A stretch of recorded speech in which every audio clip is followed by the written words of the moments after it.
Повеќе од 50% од пациентите кои биле поставени на респиратори ја победиле битката со COVID-19 во Германија, открива доктор Горан Трајковски, кој работи во интернистичка клиника во Баварија и работи со COVID случај. Тој за Алфа раскажува за третманот на пациентите таму и за тоа како со сите сили се бори за нивниот живот. Тој уверува дека живот има и по респиратор.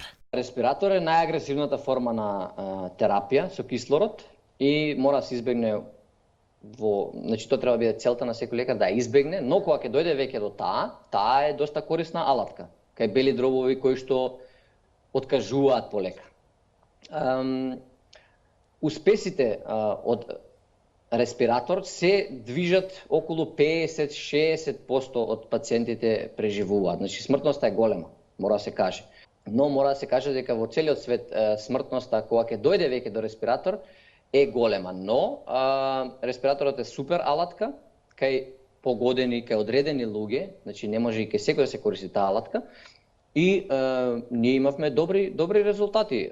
Додека македонците на големо консумираат разни антибиотици и витамини, но ретко кога тоа го прават по препорака од лекар. На германците тоа не им паѓа на памет, вели доктор Трајковски. Тој појаснува дека тоа се должи на довербата во здравствениот систем. Во Германија мора да признам населението има многу голема доверба во здравствениот систем и кога некој ќе дојде кај нас, стварно ги слушаат нашите препораки и не навлегуваат во тие, да речам, замки, каде што луѓето почнуваат да си праќаат пораки од еден на друг, овој рекол тоа, оној рекол ова, овој лек земи го, оној лек земи го, па постојано се на готов, постојано се на стрес, ја не го земав овој лек, он го зема овој лек, дали да го купам јас. За локдаунот во Германија, кој стапува на сила од среда, лекарите се надеваат дека ќе даде добри резултати. Локдаунот сега одека ќе има ефект. Нели оваа болест се шири од човек на човек. Ако сите луѓе останат дома, вирусот нема како да се шири. Тоа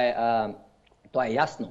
Но ефектот ќе го видиме како прво тек недела или 2 недели после почетокот на локдаунот. Ковид вакцинацијата во Германија започнува од јануари, при што обезбедени се 3 до 4 милиони дози од вакцините на BioNTech, додека до март следната година здравствените власти очекуваат да пристигнат уште 11 милиони дози од вакцината.